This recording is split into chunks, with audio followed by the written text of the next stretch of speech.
Hello, I am Eiffel. Let's talk more about Maestro. So, there's more to say about timing than what I covered in the last video. And if we look at this example and focus mostly on the last measure here, you will see that we have some 16 notes, some 32, some a nonoplet, some triplets, and some 8 notes. And if you export those individually as parts and you check the mix timings, then it will be sort of okay. The nonoplet might get a little bit mangled up, but the rest of it is fine. So the thing is, what if we start combining tracks? So if we have one part, the basic flute, and we select all three of them, what will happen?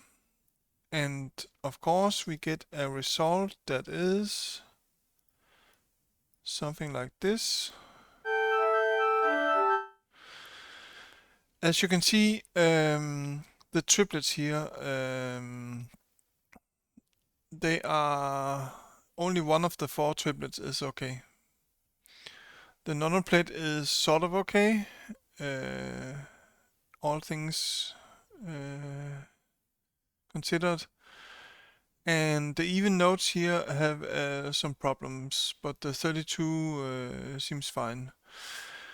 So this is of course because once you have a single Lotto instrument, you cannot have a note ending or a note start to be closer to each other than 60 milliseconds. So there's really no way around it getting messed up one way or another. So here's the thing. There's a feature now in Maestro that kind of lets you decide how it gets messed up. And you ask, maybe, what should I use that for? But the thing is, what if one of these is a melody? What if I'm making a solo song and one of these, for example, the one with the triplet, is the melody and the rest is chords? So then you will probably want to have the melody good sounding and then maybe sacrifice a bit the chords. So the way you do that is there's a new option down here called Combine Priorities, and when you check that, when you combine tracks, there will be another checkbox.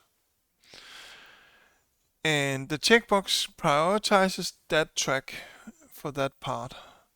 So for example, we want to prioritize the triplets here.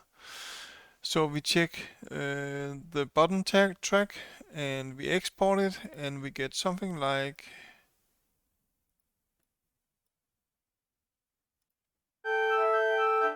this.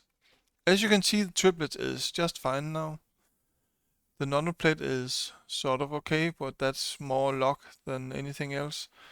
And the 16th notes and the 32 notes are kind of messed up a bit. But that's to be expected. You know, something has to go when you put it all in one track. So we can check some priorities for if we had taken the first track and put that as a priority. Then you'll see the 16 note and the 32 notes, they are all fine. And all 4 of the triplets is messed up. The nonoplet is, well, it's a nonoplet. It's never gonna be completely okay. So if we prioritize the middle track, it's gonna look like this. The nonoplet is as good as it gets. And oh, by luck, we actually got. Oh, sorry, that's the wrong one.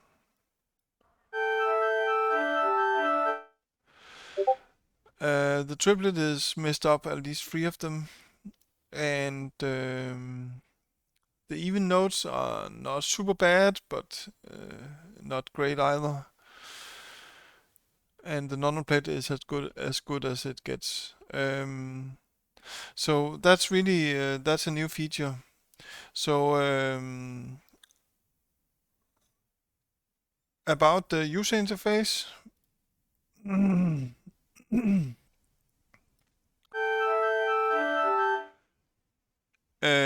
I know it's not very interface friendly to have just a checkbox in the middle of nowhere without any text description.